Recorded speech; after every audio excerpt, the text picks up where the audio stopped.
तो हम फिर से लेकर आ चुके हैं आप लोगों के लिए सुबह की सभी ताज़ा और बड़ी खबरें। एक एक कर आपको सारी खबरों की जानकारी देंगे। आज देश दुनिया में क्या कुछ हो रहा है।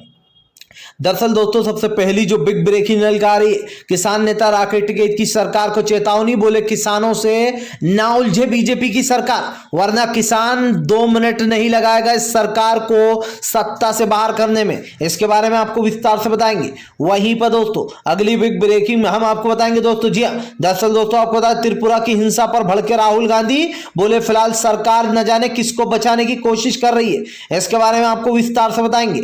वहीं पर दोस्तों असदुद्दीन ओवैसी का भाजपा के ऊपर बड़ा हमला, बोले अगर कंगना रनावत की जगह किसी मुस्लिम व्यक्ति ने यह बोल दिया होता तो अब तक उसके ऊपर एफआईआर दर्ज हो गई होती और भारतीय जनता पार्टी जगह जगह मोर्चा निकाल रही होती। इसके बारे में भी आपको विस्तार से बताएंगे। वहीं पर दोस्तों अगली बिग ब्रेकिंग में हम आपको बताएंगे दोस्तों, जी हां, दरअसल दीपेंद्र हुड्डा का मोदी सरकार के ऊपर बड़ा हमला, बोले फिलहाल अजय मिश्रा अभी भी सत्ता में बना हुआ, उत्तर प्रदेश में पुलिस पूरी तरीके से विफल है। इसके बारे में भी आपको विस्तार से बताएंगे। वहीं पर दोस्तों एक बार फिर से भिड़ गए दोस्तों एबीवीपी की और वामपंथी के छात्र। जी हां दोस्तों, आपको बता दें एबीवीपी छात्र और वामपंथी छात्रों में भयंकर लड़ाई हुई है जेएनयू में। इसके बारे में भी आपको विस्तार से बताएंगे। वहीं पर दोस्तों अगली बिग ब्रेकिंग में हम आपको बताएंगे दोस्तों, सलमान खुर्शीद के घर पथराव और आगजनी की गई है। जी हां, उनके नैनीताल वाले घर पर पथरावबाजी की गई है। बता दें सारा मामला सलमान खुर्शीद की किताब को लेकर हुआ है। इसके बारे में भी आपको विस्तार से बताएंगे। वहीं पर दोस्तों नवाब मलिक का बड़ा खुलासा, बोले फिलहाल बंद की आड़ में बीजेपी ने अमरावती में फैलाए दंगे। जी हां, बीजेपी इसकी जिम्मेदार है। इसके बारे में भी आपको विस्तार से बताएंगे। वहीं पर दोस्तों अगली बिग ब्रेकिंग में हम आपको बताएंगे दोस्तों, दिग्गी का मामा शिवराज के ऊपर बड़ा हमला, बोले मोदी जी को बदनाम कर रहे हैं और उल्टा शिवराज सिंह चौहान, जी हां, सरकारी खजाना लुटाकर। इसके बारे में भी आपको विस्तार से बताएंगे। वहीं पर दोस्तों गुजरात में पकड़ी गई दोस्तों 600 करोड़ रुपए की हीरोइन। जी हां, अब गोदी मीडिया चुप क्यों? जो लोग आर्यन खान पे गला फाड़ रहे थे झूठी खबर पर, खास करके अब सच्ची खबर पर भी नहीं बोल रहा है। इसके बारे में भी आपको विस्तार से बताएंगे। वहीं पर दोस्तों अगली बिग ब्रेकिंग में हम आपको बताएंगे दोस्तों, जी हां, अखिलेश यादव बोले फिलहाल अजय मिश्रा जैसे लोगों को बढ़ावा देती है बीजेपी कि जाओ जाकर फिर से यही करना। इसके बारे में भी आपको विस्तार से बताएंगे। वहीं पर दोस्तों नीतीश ने उड़ाई कंगना रावत की धज्जियां, बोले इन जैसे लोगों को पॉपुलैरिटी नहीं, इन जैसे लोगों को इग्नोर करो, इनका मजाक उड़ाओ। जी हां, कंगना रावत पर जमकर भड़के। इसके बारे में भी आपको विस्तार से बताएंगे। वहीं पर दोस्तों अगली बिग ब्रेकिंग में हम आपको बताएंगे दोस्तों, जेडीयू नेता बोले फिलहाल जिन्ना वाले सवाल पर पहले जाकर जो है यहां पर लाल किशन आडवाणी से पूछो, जो कि देश के सबसे बड़े नेता रह चुके हैं, वो भी जिन्ना की मजार पर गए हैं। जी हां, उनसे पहले सवाल पूछा जाए। इसके बारे में भी आपको विस्तार से बताएंगे। वहीं पर दोस्तों मध्य प्रदेश में मोदी के दौरे को लेकर विपक्ष ने ली जमकर मदे, बोले फिलहाल सरकारी पैसे को अपना पैसा समझकर उड़ाया जा रहा है, इसकी शिकायत करेगी कांग्रेस। इसके बारे में भी आपको विस्तार से बताएंगे। तो सारी खबरें दोस्तों एक एक कर देंगे। फिलहाल खैर चलिए बढ़ते हैं सबसे पहली और सबसे बड़ी खबर की ओर। दरअसल दोस्तों आपको बता दें, एक बार फिर से भड़के राहुल गांधी का केंद्र सरकार के ऊपर बड़ा हमला, बोले फिलहाल देश के पैसे को लुटा रही मोदी सरकार, जनता के लिए पैसा नहीं और यूं पैसा उड़ाने को है। दरअसल दोस्तों राहुल गांधी ने केंद्र सरकार पर जमकर हमला बोला है। राहुल गांधी का कहना है कि फिलहाल मोदी सरकार अपने प्रचार में इतना पैसा उठा रही है कि जिसकी कोई हद नहीं है। आपको बता दें दोस्तों, राहुल गांधी ने केंद्र सरकार पर बड़ा हमला बोलते हुए कहा है कि फिलहाल केंद्र सरकार जो है वो जानबूझकर पैसा उड़ा रही है। और दोस्तों ये साफ दिखाई दे रहा है कि फिलहाल सरकार जिस तरीके से पैसा उड़ा रही है उसको लेकर सरकार को घेर लिया गया है। आपको बताता चलूं दोस्तों, तीनों कृषि कानून को लेकर सरकार पहले से ही घिरी हुई थी। अब एक बायोडेटा निकलकर सामने आया था जिसमें यह बताया गया था कि नरेंद्र मोदी के उद्घाटन पर कितने पैसे। दरअसल दोस्तों मामा शिवराज ने 16 करोड़ रुपए मोदी सरकार के ऊपर उठा डाले और ये पैसा दोस्तों इनका नहीं है, ये पैसा इनका पर्सनल नहीं, ये पैसा सरकारी पैसा है। अब आप सोचिए दोस्तों, जनता से लूट कर इस तरीके से बर्बाद किया जा रहा है। अमित शाह की रैली पर डीएम ने 40 लाख रुपए उड़ा डाले। अब आप समझिए दोस्तों, ये जो इतना पैसा उड़ाया जा रहा है, क्या ये इनके घर का है? क्या ये इनके दोस्तों पापा मम्मी का है? ये पैसा आपका है, हमारा है, आम जनता का।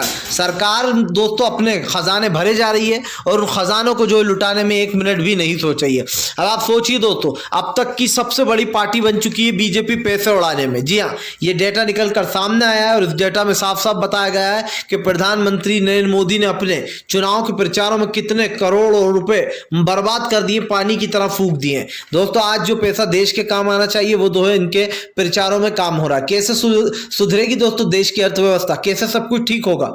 फिलहाल खैर चलिए हम बढ़ते हैं दोस्तों एक और अगली बिग ब्रेकिंग की तरफ।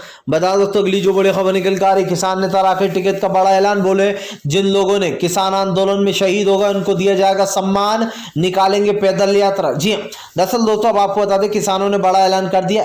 उनका कहना है कि जो किसान शहीद होगा उन किसानों के लिए अब पैदल सम्मान यात्रा निकाली जाएगी। किसान नेता राकेश टिकैत ने कहा कि ये यात्रा अंबाला से होकर इंडिया गेट तक पहुंचेगी।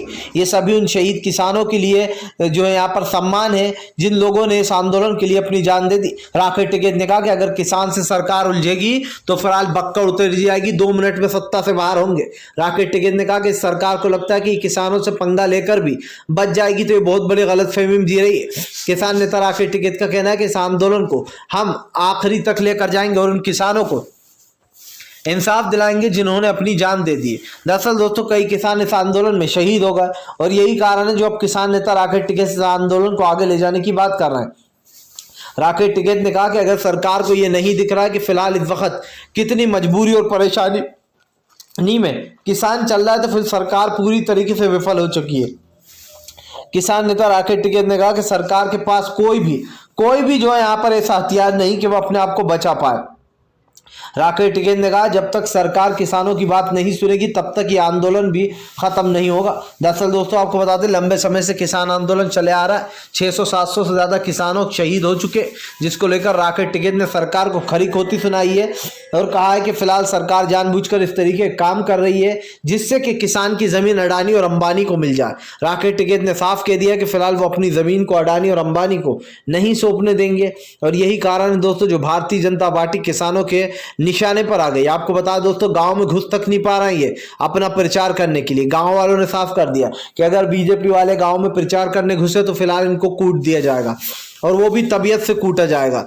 फिलहाल खैर चलिए हम बढ़ते हैं दोस्तों एक और अगली बिग ब्रेकिंग की तरफ। बता दोस्तों अगली जो बड़ी खबर निकल कर आ रही है, असदुद्दीन ओवैसी का भाजपा पर बड़ा हमला। बोले कंगना अवध जैसे लोगों को बढ़ावा देती है बीजेपी। अगर यही शब्द किसी मुस्लिम ने बोल दिया होता तो अभी पूरी मीडिया पर उसको देशद्रोही बताया जाता, अभी पूरी मीडिया में बताया जाता कि कैसे मुस्लिम जो यहाँ पर जहर उगलना। असदुद्दीन ओवैसी ने कहा कि कंगना रावत के लिए बीजेपी का प्यार टपक रहा है और वो साफ साफ दिखाई दे रहा है। असद ओवैसी ने कहा कि भारतीय जनता पार्टी अच्छे से जानती है कि वो किन लोगों को सपोर्ट कर रही है और वो अंत तक सपोर्ट करेगी। राकेश टिकैत ने कहा कि फिलहाल बीजेपी जिस तरीके से सपोर्ट में लगी हुई है ये साफ दिखाई देता है कि फिलहाल भारतीय जनता पार्टी अपने मुद्दों पर जो यहाँ पर सही नहीं उतर रही है। ये तो साफ है दोस्तों कि बीजेपी कहीं ना कहीं इस वक्त जो राजनीति कर रही है ये उसी के खिलाफ जा रही है। और दोस्तों इन बातों को भी झुटलाया नहीं जा सकता कि भारतीय जनता पार्टी कहीं ना कहीं दोस्तों जो राजनीति कर रही है ये राजनीति उसके ऊपर ही कल भारी पड़ेगी, क्योंकि दोस्तों इस वक्त जो हालात बना रखे हैं देश में ये आपको दिखाई दे रहा है कि कंगना अवध जैसे लोग 1947 को मिली हुई आजादी को दोस्तों भीख में बता डालते हैं। अगर यही काम किसी मुस्लिम ने कर दिया होता दोस्तों तो अभी उसको देशद्रोही न जाने क्या क्या बोलकर उसके नाम के पुतले जला रहे होते, उसको दिन रात कोस रहे होते और यहाँ तक कि पूरी एक एक व्यक्ति की वजह से पूरी मुस्लिम कौम को ही बदनाम कर दिया जाता। लेकिन अब कहाँ है दोस्तों गोदी मीडिया, अब कहाँ सो रहे हैं सब लोग और कंगना रावत को बचाने की कोशिश क्यों की जा रही है। दोस्तों अब तक कंगना रावत पर देशद्रोह लग जाना चाहिए था, अब तक उसको 1-2 दिन के लिए दोस्तों जेल में ठूस देना चाहिए था, क्योंकि जब तक इसको जेल की हवा नहीं मिलेगी दोस्तों तब तक ये अपने मुंह से इसी तरीके का नाप शनाप बयान निकालेगी। और ये महिला ऐसी है दोस्तों जिसने महिलाओं का नाम जो है यहाँ पर एक तरीके से बर्बाद करने का काम किया है, क्योंकि महिलाओं ने भी इसको चप्पल जूतों के हार पहना है और महिलाओं को भी पता चल गया है कि कंगना रावत एक सन की महिला है दोस्तों जिसके दिमाग में कुछ ना कुछ प्रॉब्लम है। फिलहाल खैर चलिए हम बढ़ते हैं दोस्तों एक और अगली ब्रेकिंग की तरफ। बता दोस्तों अगली जो बड़ी खबर निकल कर आ रही जी, दरअसल दोस्तों सलमान खुर्शीद के घर पर आगजनी। सलमान खुर्शीद बोले फिलहाल ये भगवादारियों का काम है। जी हाँ, दरअसल दोस्तों आपको बता दें सलमान खुर्शीद ने एक किताब लॉन्च की है, उस किताब में जो है दोस्तों बताया जा रहा है बीजेपी द्वारा ऐसा जानबूझकर दोस्तों प्रोपेगेंडा रचा जा रहा है और ये बताया जा रहा है कि सलमान खुर्शीद की जो किताब है वो विवादों से घिरी हुई है, उसमें हिंदू धर्म का अपमान किया गया है। जबकि सलमान खुर्शीद का कहना है कि उन्होंने किसी धर्म का अपमान नहीं किया। ये सब कुछ बीजेपी उत्तर प्रदेश के चुनाव के लिए कर रही है। सलमान खुर्शीद ने अपनी फेसबुक पर जानकारी देते हुए कहा है कि उनके जो यहाँ पर दोस्तों घर पर आपको बता दें जबरदस्त तरीके से आग जनजनी की गई, और आग जनजनी के साथ साथ दोस्तों आपको बता दें उनके घर में आग पथराव भी किया गया। यानी कि जो सलमान खुर्शीद का दोस्तों नैनीताल वाला घर है उसमें जबरदस्त तरीके से पथराव किया गया और वहां पर आग भी लगा दी गई। अब दोस्तों साफ दिखाई दे रहा है कि ये सारा काम भगवाधारियों का, ये भगवाधारी दोस्तों इनको लगता है कि कानून इनकी जेब में है और मोदी सरकार तो है ही है। तो जिस तरीके से दोस्तों ये सब कुछ चल रहा है इसको लेकर आम जनता काफ़ी परेशान है, क्योंकि अब दोस्तों आजकल आप देख रहे हैं कहीं पर भी ये भगवाधारी पहुंच जाते हैं। कभी किसी मुस्लिम व्यक्ति की दुकान बंद करवा देते हैं, तो कभी किसी को डोसे से नाम हटाने को बोलते हैं कि ये हिंदू नाम क्यों रखा तूने डोसे का। अब आप समझिए किस तरीके की नफरत देश में फैलाई जा रही है और किस तरीके का दोस्तों एक प्रोपेगेंडा रचा जा रहा है। फिलहाल चलिए हम बढ़ते हैं दोस्तों एक और अगली बिग ब्रेकिंग की तरफ। बता दोस्तों अगली जो बड़ी खबर निकल कर आ रही है, अखिलेश यादव बोले महाराज के बस का कुछ नहीं है, अब वो घर पे बैठे जाकर। जी दरअसल दोस्तों अखिलेश यादव ने सीएम योगी आदित्यनाथ के ऊपर बड़ा हमला बोल दिया। अखिलेश यादव का कहना है कि फिलहाल अब महाराष्ट्र से नहीं होगा, अब तो जो है यहाँ पर देश की जनता खदेड़ कर फेंकेगी उत्तर प्रदेश की जनता। अखिलेश यादव ने कहा कि बीते 5 साल में उत्तर प्रदेश में कोई भी विकास नहीं हुआ है, विकास के नाम पर बीजेपी सिर्फ लोगों को बेवकूफ बना रही है। आपको बताता चलूं दोस्तों यहाँ पर बड़ा हमला बोलते हुए साफ साफ कहा है अखिलेश यादव ने कि फिलहाल बीजेपी का बस का अब कुछ नहीं है। बीजेपी जिस तरीके से राजनीति कर रही है और खास कर जिस तरीके से दोस्तों इन चीजों का एक प्रोपेगेंडा रचा जा रहा है उसको लेकर जमकर हमलावर हो गए हैं। आपको बताता चलूं दोस्तों अखिलेश यादव ने जमकर हमला बोला भाजपा पर और साफ कहा है कि फिलहाल बीजेपी जिस तरीके की राजनीति कर रही है ये साफ दिखाई दे रहा है, क्योंकि दोस्तों उत्तर प्रदेश में बीते 5 साल में कुछ भी विकास नहीं हुआ है। और अखिलेश ने कहा कि फिलहाल इस बार तो खदेड़ा होवे देश की जनता महंगाई से त्रस्त हो रही है। उत्तर प्रदेश में युवाओं के पास नौकरियां नहीं है दोस्तों, पुलिस जो है वो अपनी कस्टडी में ही लोगों को मार रही है। घोर अघोर कलयुग हो गया। अखिलेश ने कहा सबसे पहले तो कानून व्यवस्था ही सुधारेंगे, जैसे ही उत्तर प्रदेश में सरकार बनेगी वैसे ही बीजेपी के एक एक मंत्री का हिसाब किया जाएगा। जिन लोगों ने लोगों को लूटा है उन सबको हिसाब देना होगा। फिलहाल खैर चलिए हम बढ़ते हैं दोस्तों एक और अगली ब्रेकिंग की तरफ। बता दोस्तों अगली जो बड़ी खबर निकल कर आ रही जी दरअसल दीपेंद्र हुड्डा का मोदी सरकार के ऊपर बड़ा हमला, बोले उत्तर प्रदेश बन गया गुंडा राज्य। जी दरअसल दोस्तों दीपेंद्र हुड्डा ने भाजपा पर बड़ा हमला बोलते हुए कहा कि अभी तक अजय मिश्रा जेल के बाहर घूम रहा है। वो इंसान दोस्तों जिसने एक तरीके से कह सकते हैं कि लखीम खीरी वाली घटना को अंजाम दिया। एक दिन पहले दोस्तों अजय मिश्रा ने विवादित बयान दिया कि फिलहाल ऐसी जगह जाएंगे भागेंगे हमसे डरकर, इनका इलाज कर दिया जाएगा। और न जाने कौन कौन सी भाषा में डराया गया था किसानों को। उसके दूसरे दिन ही जो अजय मिश्रा का बेटा है दोस्तों आशीष मिश्रा, उसने किसानों के ऊपर धारदार कार चढ़ा दी, जिससे कि 4 किसानों की मौत हो गई वहीं स्पॉट पर और कई किसान दोस्तों गंभीर रूप से घायल हो गए। उसके बाद से दोस्तों आशीष मिश्रा जेल में बंद है, लेकिन आशीष मिश्रा को लाल कारपेट पर गिरफ्तार किया गया है और दोस्तों कोई भी कार्रवाई आगे नहीं बढ़ रही है। साफ दिखाई दे रहा है कि अजय मिश्रा ने अपने बेटे को इसलिए इतने दिन अंदर रखा है दोस्तों ताकि आने वाले चुनाव में जो यहाँ पर जनता का गुस्सा ना फूटे और भाजपा को वोट मिल जाए। उसके बाद आप लिख कर ले लो दोस्तों, जैसे ही चुनाव खत्म हुए आशीष मिश्रा आपको बाहर दिखेगा, वो भी आराम से घूमता हुआ। वहीं दूसरी तरफ दोस्तों अजय मिश्रा को अभी तक जेल में नहीं डाला गया, ना ही अजय मिश्रा के ऊपर कोई कार्रवाई की गई है, ना ही अजय मिश्रा को पद से हटाया गया है। दोस्तों बात यह है कि अजय मिश्रा गृह राज्य मंत्री है पूरी वहां का। अब जब तक दोस्तों गृह राज्य मंत्री के पास क्या क्या पावर होती हैं ये आप अच्छे से जानते हैं। दीपेंद्र हुड्डा ने कहा कि भारतीय जनता पार्टी ने नर्क बना दिया उत्तर प्रदेश को। जो उत्तर प्रदेश दोस्तों कभी भाईचारे और प्रेम के लिए जाना जाता था, आज वहां पर नफरतें पनप रही हैं, हिंदू मुसलमान पनप रहा है। और यकीन मानिए दोस्तों आज जिस तरीके की गुंडागर्दी चल रही है ये कभी कांग्रेस के जमाने में कांपते थे। मैं पूछता हूं दोस्तों तब कहां थे ये भगवाधारी, जब जो यहाँ पर कांग्रेस की सरकार थी, क्योंकि दोस्तों इनको पता था इनकी बैंड बज जाएगी। और अभी भी बीजेपी इनको सपोर्ट कर रही है इन आतंकियों को जिस तरीके से दंगे फैला रहा है। वरना दोस्तों अगर बीजेपी इनके ऊपर कड़ी कार्रवाई करे तो इनके बस की नहीं कि फिलहाल ये लड़ाई दंगे फैलाए। फिलहाल खैर चलिए हम बढ़ते हैं दोस्तों एक और अगली बिग ब्रेकिंग की तरफ। बता दोस्तों अगली जो बड़ी खबर निकल कर आ रही है, नीतीश का फूटा कंगना राणावत के ऊपर गुस्सा, बोले ऐसे लोगों को पॉपुलैरिटी क्यों देते हो जिन लोगों ने इतिहास नहीं पढ़ा, जो लोग स्कूल में नहीं सीखे, उनके ऊपर अपनी एनर्जी क्यों वेस्ट करते हो। दरअसल दोस्तों नीतीश ने जो यहाँ पर कंगना राणावत को जमकर खदेड़ दिया। नीतीश का कहना है कि फिलहाल इतिहास सब लोग जानते हैं कि किसने देश को आजाद कराया, किसी के कहने से कुछ नहीं हो जाएगा। अखिलेश ने कहा नीतीश ने कहा कि फिलहाल जिस तरीके से कंगना राणावत को पॉपुलैरिटी दी जा रही है ये बहुत ही भद्दा मजाक है।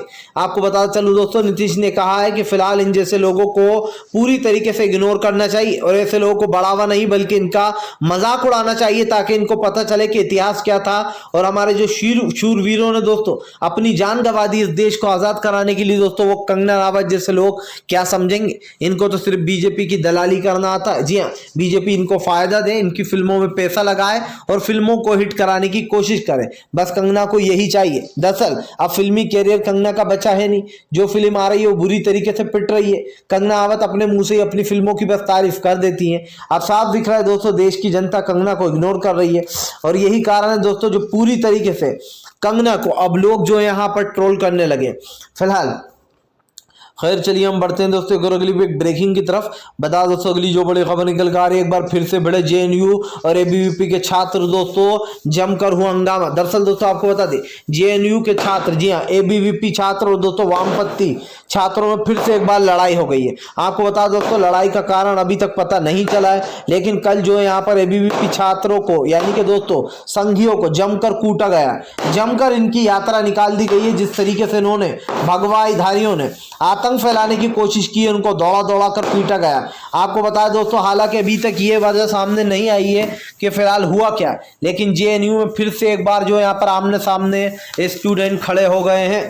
बताया जा रहा दोस्तों कई स्टूडेंट गंभीर रूप से घायल भी हुए हैं और यही कारण है जो एक के बाद एक ये मामला लगातार बढ़ता चला जा रहा है। फिलहाल खैर चलिए हम बढ़ते हैं दोस्तों एक और अगली ब्रेकिंग की तरफ। बता दोस्तों अगली जो बड़ी खबर निकल कर आ रही, जेडीयू के नेता ने उड़ाई दोस्तों गोदी मीडिया की धज्जियां, दिखाया भाजपा को आईना। दरअसल दोस्तों अखिलेश यादव को जो है जिन्ना वाले बयान पर घेरा जा रहा था कि जिन्ना का सपोर्ट कर रहा है, लेकिन दोस्तों अखिलेश यादव ने जो कहा था उसमें कहीं पर भी गलती नहीं थी कि गांधी जी के साथ दोस्तों आजादी में जिन्ना भी था। वो बात अलग है दोस्तों कि जिन्ना ने इस देश के दो टुकड़े कर दिए और उसका जो है यहाँ पर हम लोगों को विरोध करना भी चाहिए, लेकिन ये बात को भी झुटलाया नहीं जा सकता दोस्तों कि जो जिन्ना था वो आजादी के टाइम गांधी जी के साथ खड़ा है। अब सबसे बड़ा सवाल दोस्तों, जेडीयू के नेता ने कहा कि फिलहाल लोग जिन्ना पर लड़ रहे हैं, लेकिन इस देश का सबसे बड़े नेता लाल कृष्ण आडवाणी भी जिन्ना की दरगाह पर जाते हैं और चादर चढ़ाते हैं। आखिर वो ऐसा क्यों करते हैं, उनसे पूछो कि वो जिन्ना को सपोर्ट क्यों करते हैं। जी हाँ, दरअसल दोस्तों जो बीजेपी लगातार अखिलेश को घेर रही थी पहले जिन्ना वाले बयान पर, अब जेडीयू के नेता ने जो यहाँ पर बीजेपी को ही घेर लिया। जेडीयू के नेता ने कहा कि फिलहाल पहले इस देश के सबसे बड़े नेता लाल कृष्ण आडवाणी से पूछो कि फिलहाल वो जो है वो क्यों जो है जिन्ना की दरगाह पर चादर चढ़ाने जाते हैं, आखिर ऐसा वो क्यों करते हैं। ये सवाल जो है दोस्तों अब जेडीयू के नेता ने पूछा है। आई होप दोस्तों इसका सवाल का जवाब बीजेपी के पास नहीं होगा। फिलहाल खैर चलिए हम बढ़ते हैं दोस्तों एक और अगली ब्रेकिंग की तरफ। बता दोस्तों अगली जो बड़ी खबर निकल कर आ रही है दोस्तों आपको बता दें लक्ष्मी नारायण महामंडलेश्वर ने साधा कंगना पर निशाना, बता दिया उसको एक नंबर की देशद्रोही। दरअसल दोस्तों आपको बता दें लक्ष्मी नारायण महामंडलेश्वर ने दोस्तों अब जो यहाँ पर कंगना राणावत पर जमकर निशाना साधा है। लक्ष्मी महामंडलेश्वर का कहना है कि फिलहाल जिस तरीके कंगना राणावत ने बीजेपी के हित में ये बयान दिया है ये सरासर गलत है। इनको पता भी है इतिहास किस तरीके से रचा गया था, कैसे हमारे शूरवीरों ने अपनी जान देकर अपना खून बहाया था और आज़ादी की लड़ाई को जितवाया था। अगर भीख में मिली होती, अगर भीख में ही आज़ादी मिल रही होती तो लोग अपना खून न बहाते, आज़ाद हो जाता देश यूं ही भीख मांग कर, लेकिन हमारे शूरवीरों ने लड़ना बेहतर समझा भीख मांगने से। आप सोचिए दोस्तों जो अक्षय कुमार, जो लोग बड़ी बड़ी फिल्में करते हैं, अपने आप को देशभक्त बताते, आज वो लोग चुप क्यों बैठे दोस्तों। आज कंगना राणावत के इतने भद्दे बयान पर भी अमिताभ बच्चन, अक्षय कुमार, बड़े बड़े सेलिब्रिटी चुप क्यों है दोस्तों, क्योंकि वो सब जानते हैं कि कंगना राणावत के मुंह लगेंगे तो मुंह हमारा ही गंदा होगा। हालांकि कुछ लोग तो ऐसे हैं दोस्तों बीजेपी के, वो इसीलिए नहीं बोल रहा है क्योंकि वो खुद ही बीजेपी के पक्ष में, चाहे अक्षय कुमार हो, चाहे अमिताभ बच्चन हो, अजय देवगन हो, ये लोग बीजेपी के हिमायती हैं। बीजेपी कुछ भी कालाकांडी करे ये उसमें उनका साथ देते हैं। फिलहाल खैर चलिए हम बढ़ते हैं दोस्तों एक और अगली ब्रेकिंग की तरफ। बता दोस्तों अगली जो बड़ी खबर निकल कर आ रही है, प्रियंका गांधी बोली उत्तर प्रदेश के ऐसे हालात देखने से पहले उत्तर प्रदेश की जनता पूरी तरीके से सन्न हो गई है। जी हाँ, अब प्रियंका गांधी ने कहा कि अब उत्तर प्रदेश की जनता को योगी आदित्यनाथ से छुटकारा चाहिए और वो छुटकारा हम दिलाएंगे। प्रियंका गांधी ने कहा कि हम जनता से वादा करते कि जैसे ही सत्ता में आएंगे सबसे पहले उत्तर प्रदेश की हालत सुधारेंगे। जी हाँ, गुंडों का नाश करेंगे और फिर से एक बार शांति होगी उत्तर प्रदेश में। जी हाँ, फिलहाल दोस्तों, अगर आप भी शांतिपूर्ण ढंग से पीएम की इन सभी गलत नीतियों का दिल से विरोध करते हो तो इस वीडियो को ज़्यादा से ज़्यादा शेयर कीजिए, लाइक कीजिए, और अगर आप हमारे चैनल पर पहली बार आए दोस्तों, सब्सक्राइब करने के साथ साथ पास में एक घंटी आएगी यानी कि बेल आइकन दोस्तों, उसको जल्दी से दबा दीजिए ताकि हमारे हर वीडियो की अपडेट आपको मिल पाए। और दोस्तों, यहाँ पर आपको सिर्फ सच्ची और सच्ची न्यूज़ मिले।